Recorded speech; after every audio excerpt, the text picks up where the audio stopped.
Good day, everyone, and also to you, sir. By the way, I'm Anthony Valiar Version from Bundun Sagay, Camigan Province.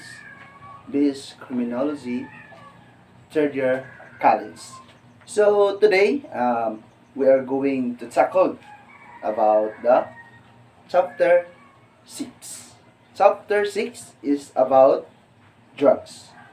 So first is I'm going to read about the drug defined. Drug is a chemical substance that brings about a physical, psychological, behavioral, and psychological change in a person taking it. So, the chemical of the drug is can cause the physical, psychological, behavioral, and can change the person who is taking it.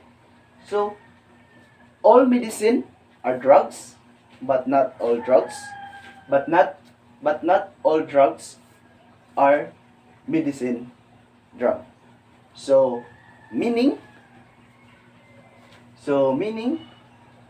all the medicine is drug, but not all the drug are the medicine the drug, because there is a types of drugs.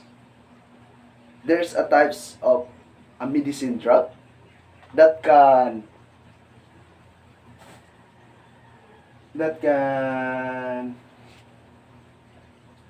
relieves or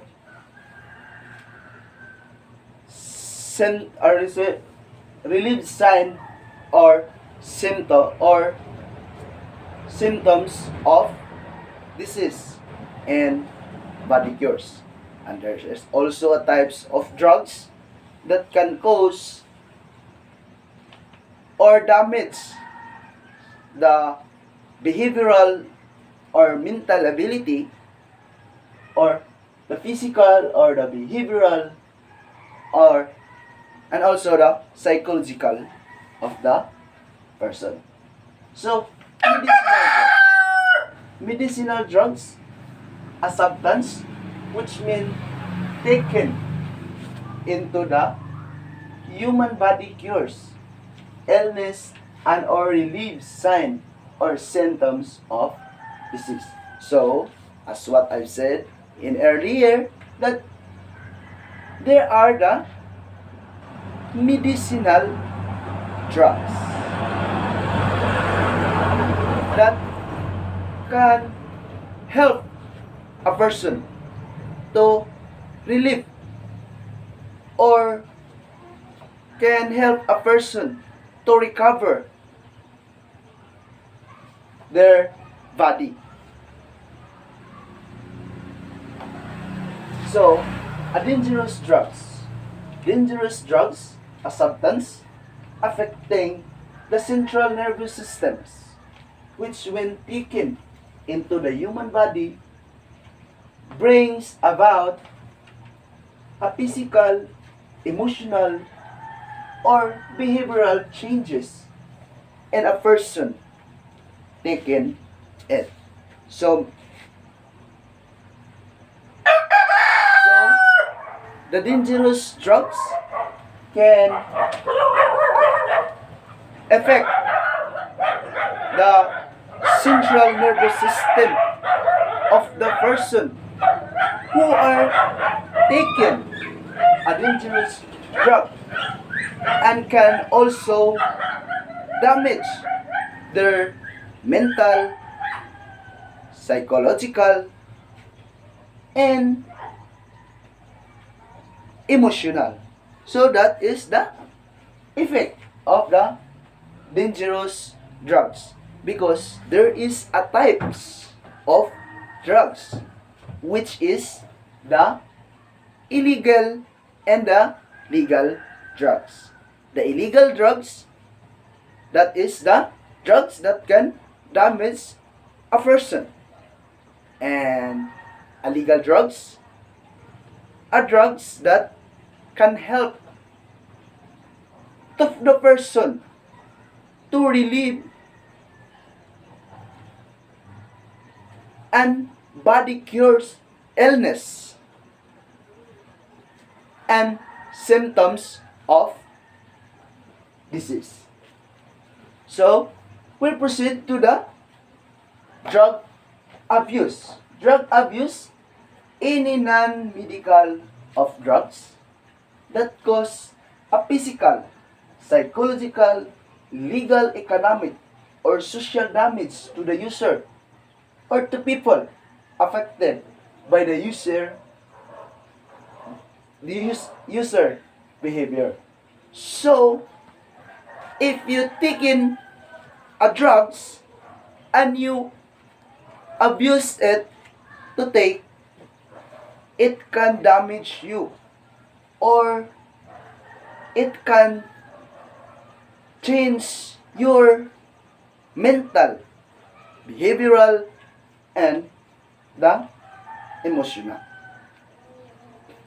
Abuse usually refers to illegal drugs but may also be applicable to drugs that are available legally, such as prescribed medication and certain over-the-counter medication. So, that is the effect if you abuse to taking a drug. So now, we will proceed to the classification of drugs. Classification of drugs according to origin. There are two, which is natural drugs and synthetic drug. First is natural drugs.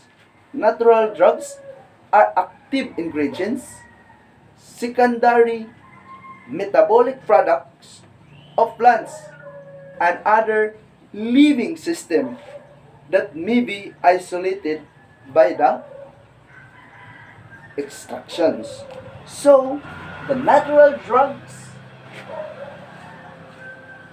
is a active ingredients to the secondary metabolic products of plants and other living system.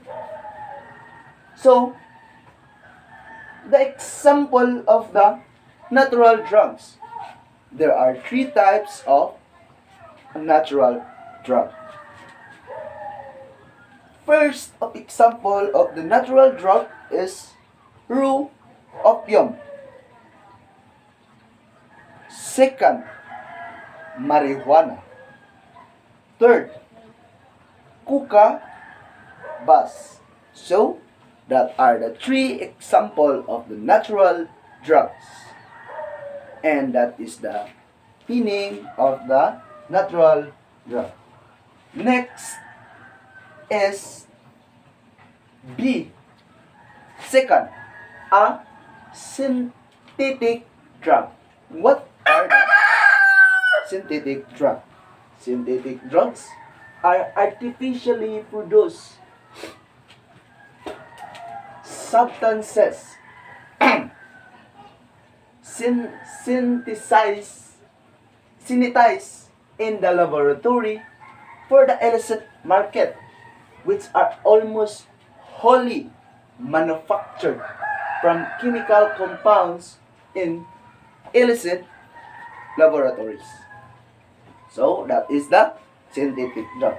Synthetic drugs there are two examples here, which is the methamphetamine, second, barbiturate.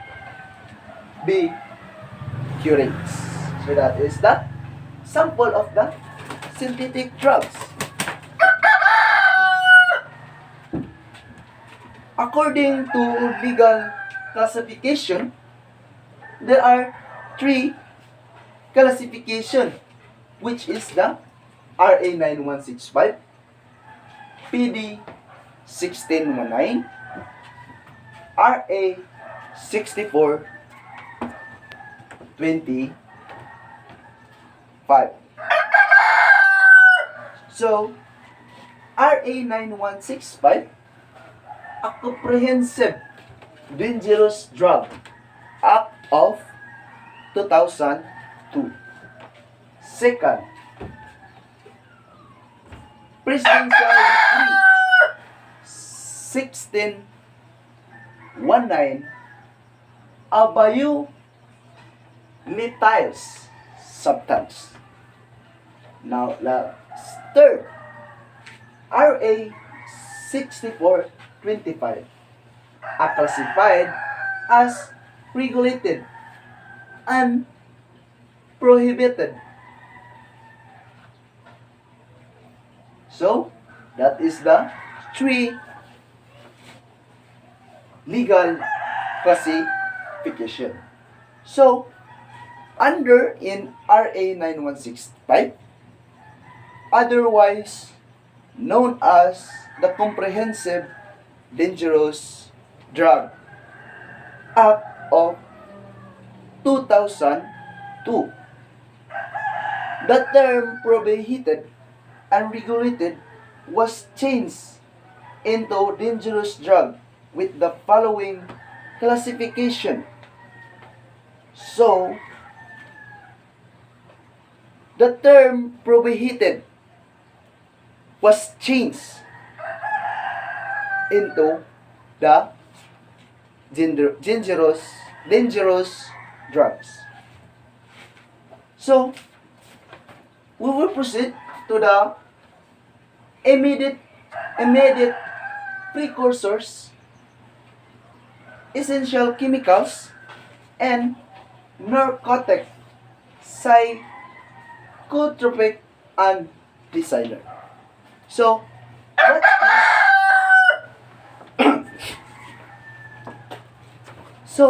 what is the immediate precursors?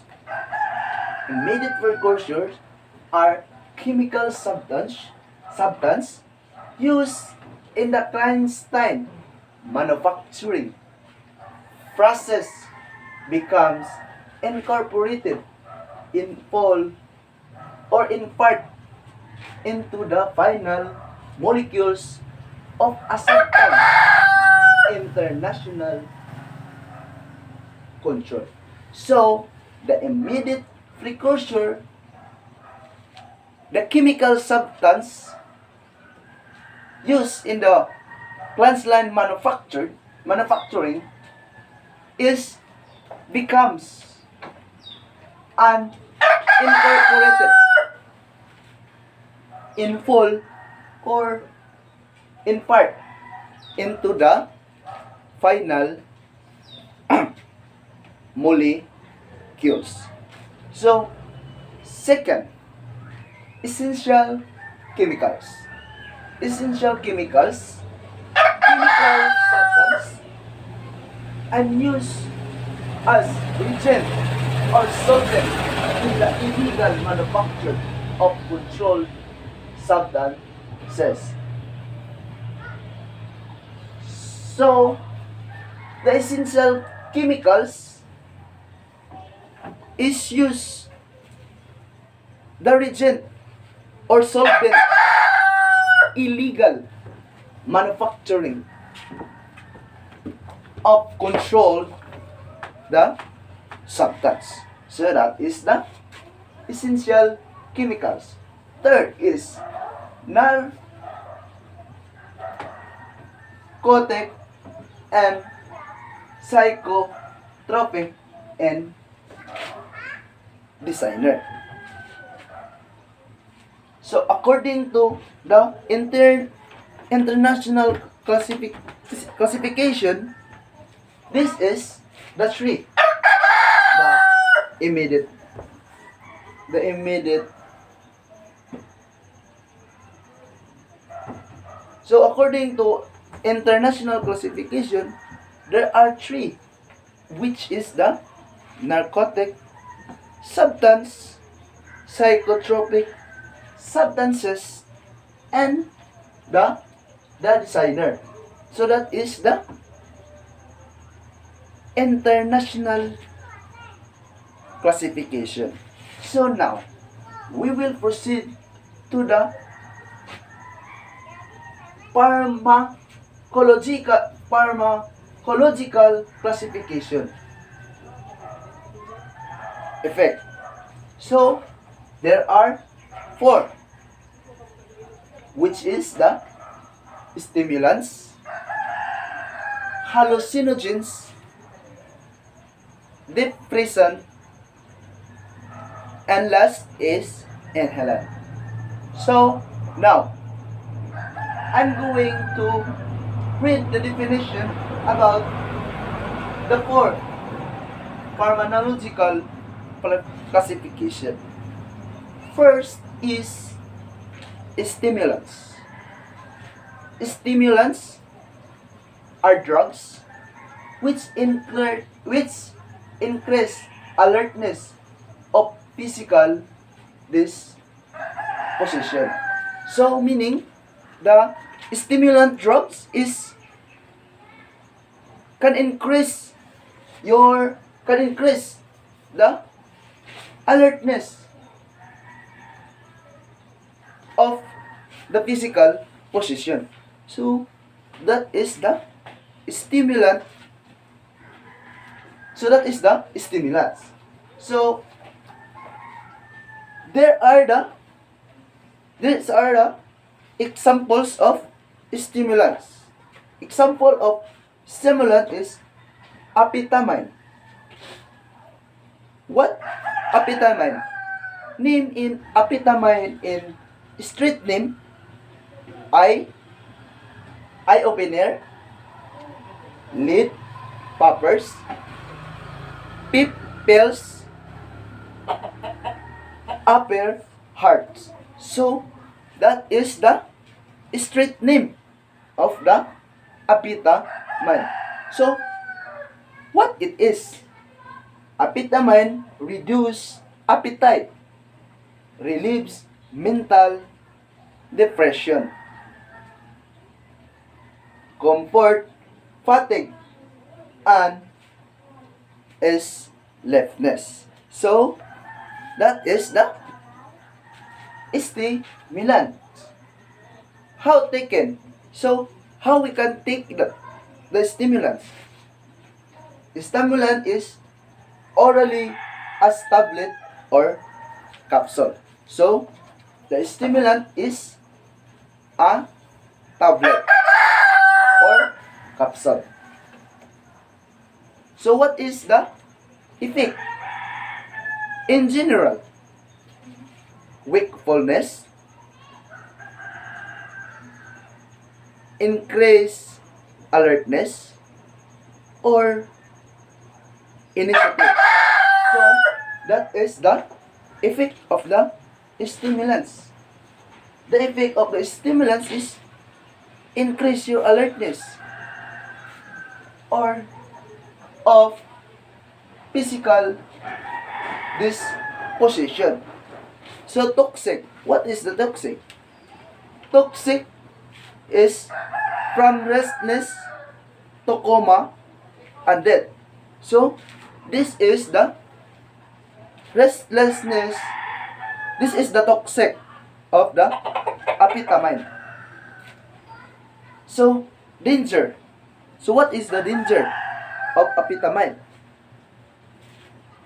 Dependence, overdose, violent, or bizarre behavior.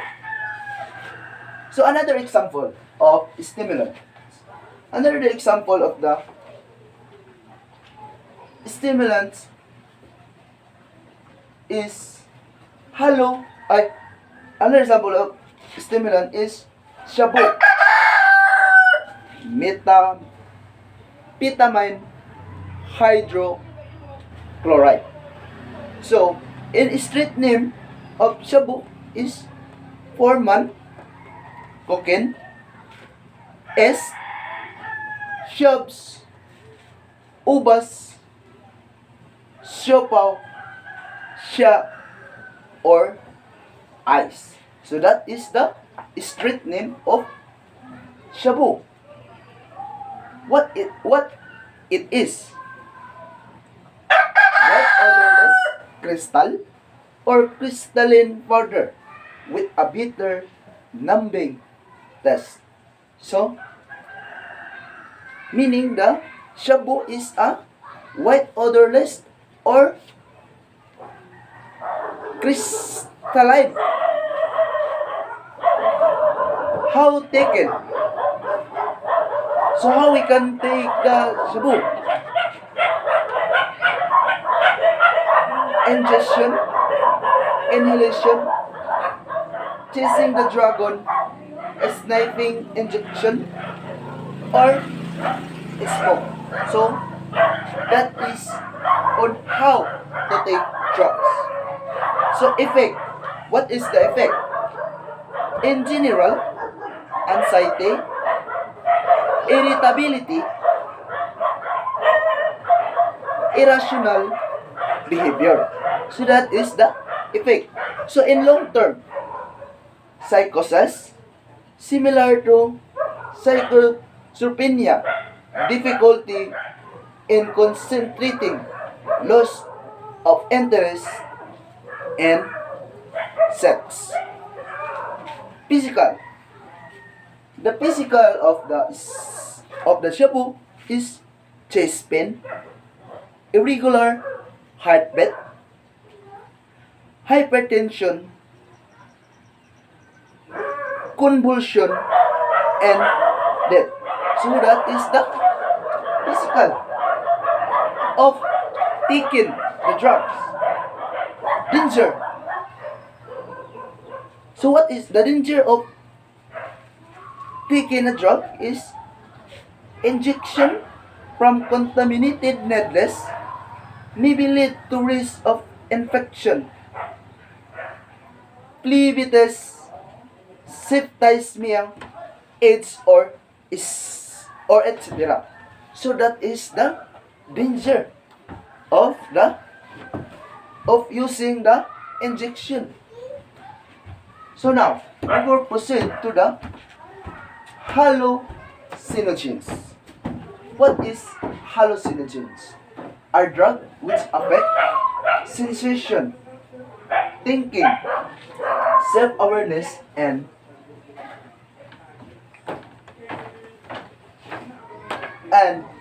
emotion.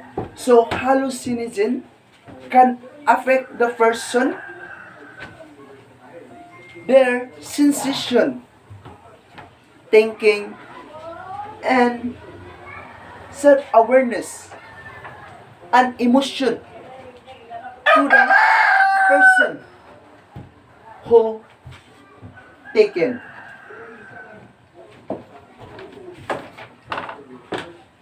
Hallucinogens change in time and space perception, delusions, false belief, and hallucination may be mild or underwhelming depending on dose and quality of drugs. So, example of the hallucinogens. The examples of the hallucinogens are ecstasy. Ecstasy is the samples of hallucinogens. What is the street name of ecstasy? The street name of ecstasy is XTC, Adams, Essence, A, or Herbal. That is the street name of ecstasy. How taken? Swallowing, or inhalation. So, how can take the ecstasy is to swallowing or inhalation. Effects. The effect, exaggerated emotion, makes its heart rate and blood pressure hike up, dries the mouth, stiffens arms, legs, jaws, dilates pupils of the eyes, causes faintness, chills, sweating, and nausea. So, that is the effect of using ecstasy. So, dangers. The dangers of using or taking the ecstasy can cause your death or it can kill you. Another example, LSD, lysergic acid, diethylamide. So, in example, in street name, Lucy in the Sky with Diamonds. Another, Wedding Bells. Acid. White sugar. Lightning. Cubes. Or and brain. So, what it is? A semi-synthetic alkaloid substance extracted from a fungus which grows on rye, wheat, and other grains. Odorless, tasteless, and colorless. Effect of the LCD. Psychological. Vivid hallucinations, confusions, blurring, undistinction between conscious and unconscious thought, and etc. In physical effect of LCD, dilated pupils, flush, face, increase blood pressure, and etc. Danger of LCD may cause abnormal amount of breakage of chromosomes of WBCs that carry gene, which may result to miscarriage and birth defects. Another example of hallucinogens. Marijuana. Marijuana in street name, Mary Jane, flower, pampapugi, browniness, damo, pot, tea, joint, and do. So that is the street name of marijuana. So what it is? Marijuana comes from cannabis sativa L. Indian hemp looks like a fine green tobacco. How taken? So how taken the marijuana? Smoke in pipes or cigarettes. Can be taken in food, made into candy, snuffed in powder form, mixed with honey or butter. So effect of using or taking marijuana. immediate, faster heartbeat, bloodshot eyes, and dry mouth. In a long term, chest pain, temporary loss of fertility, cancer, marijuana burn out. So that is the effect of marijuana, the immediate and the long term. So, dangers of taking or using marijuana is slow down users' mental and psychomotor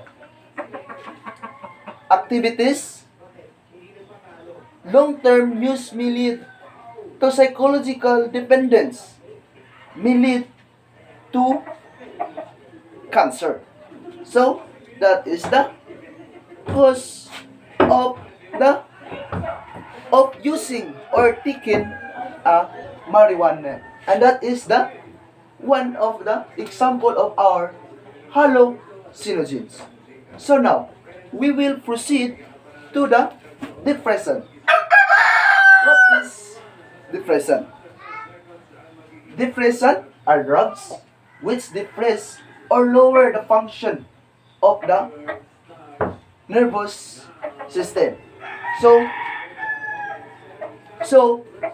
depression is the drug that can depress and can cause malfunction to your central nervous system.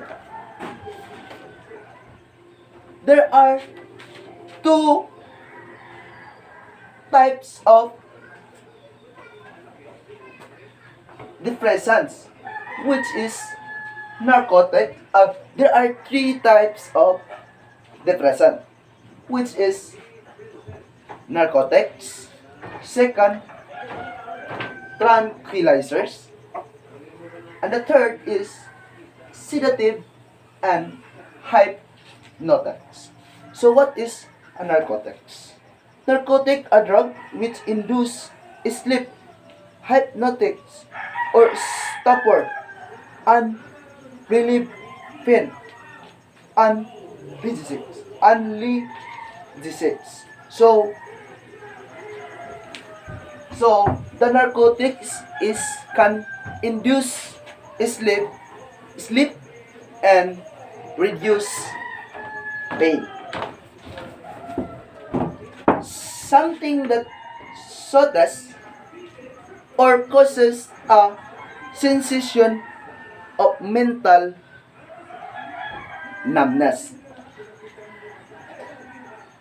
This includes opium, opiates, heroin, morphine, and codeine. So, that is the narcotics. So, tranquilizers. Tranquilizers, a substance that reduces anxiety, is tension, and relax muscle. So, the tranquilizers is the substance that reduces the anxiety and tension and relax the muscles. So, third, sedative and hypnotics. The sedatives and hypnotics calm the nerves, reduce tension, and induce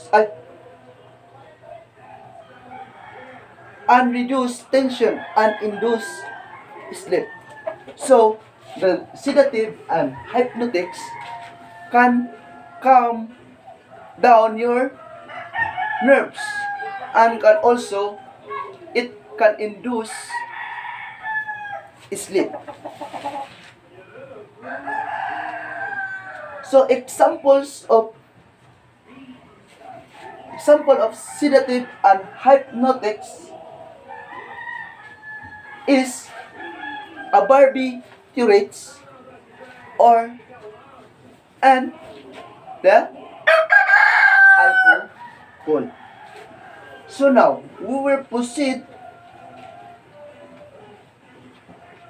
to the last pharmacological classification effect. We'll proceed to the inhalants. What is the inhalants? These are any liquid, solid or mixed substance that has the property of releasing toxic psychoactive vapors of fumes. So, the inhalants is the substance, liquid and the solid. Examples of the inhalants: solvent, glow, gasoline, kerosene, paint, thinner, naphthalene. So that is the example of the inhalants. So, what are the considered drug? The dangerous drug.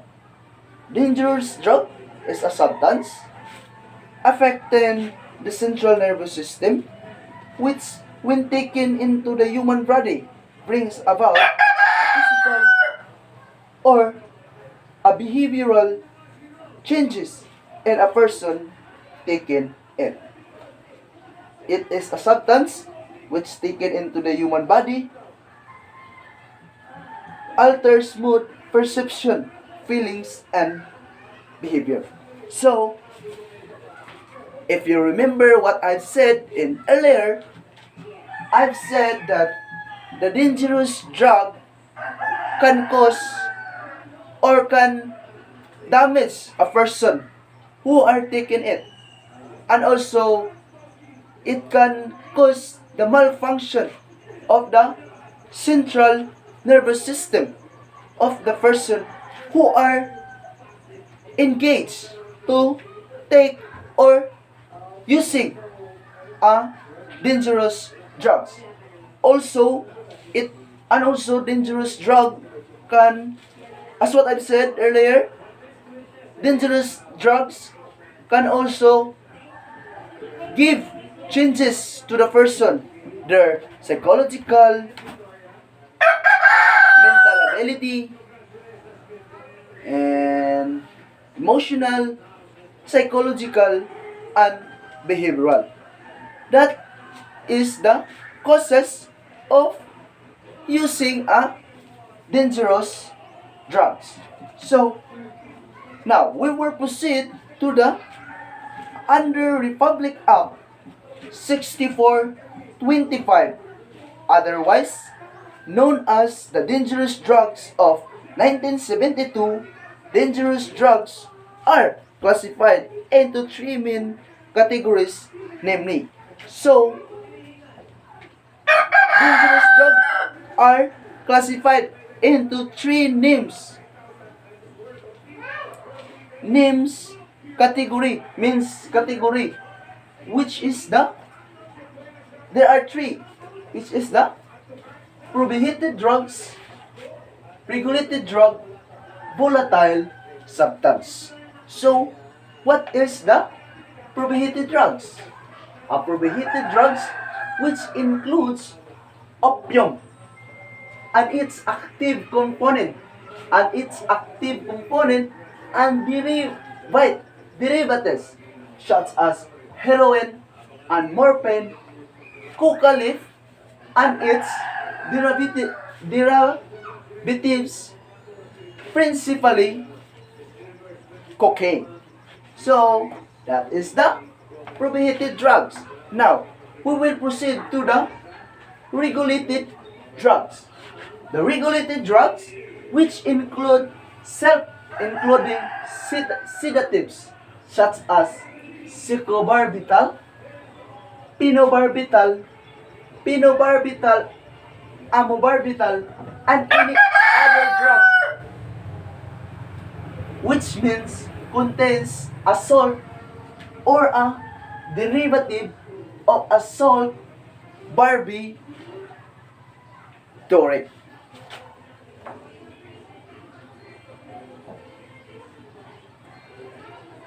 Any salt isomer or salt of an isomer of amphetamine such as benzedrine or dexedrine or any drug which produces a psychological action similar to amphetamine. So now, we will proceed to the volatile substance. So, what is the volatile substance? A volatile substance, liquid, solid, or mixed substance having the property of releasing toxic vapor or fumes or any chemical substance which mean is sniffed, smelled, inhaled, or introduced into the physiological system of body, produce or induce a condition of intoxication and ratio, excitement, stuff function, or etc. So that is the volatile substance, meaning liquid, solid, or mixed substance. So that are the three categories. These are the three categories, namely of the dangerous drugs. So now we will proceed to the characteristics of drug dependency. So in the characteristic of drug dependency, there are three, which is the physical dependence, mental or psychological dependence, and the third one is idiosyncrasy or the side effect. So, first, physical dependence. The body physical system changes until the body needs the particular drug in order to function. So, that is the physical dependence. Second, mental or psychological dependence, a need of drug in order to feel good, to get by or feel normal. Third, idiosyncrasy or side effect. Use refer to the act of injecting intravenously or intramuscularly, or of consuming either by the chewing, smoking, sniffing, drinking. So use is meaning sell. Sell means the act of giving a dangerous drugs, whether for money or any other material, can consideration. So, question: what happened to confiscated, seized, and surrendered dangerous drugs plant sources of dangerous drug controlled precursors and essential chemicals instruments or paraphernalia and or laboratory equipment. Answer. The Philippine Drug Enforcement Agency or the PDEA shall have custody of all dangerous drugs, plants, sources of dangerous drugs, controlled precursors, and essential chemicals, as well as instrument or paraphernalia and or laboratory equipment that are confiscated, seized, and or surrendered. So that's all for my report today. It's all about the chapter 6 about drugs. Thank you, sir, and God bless. That's all.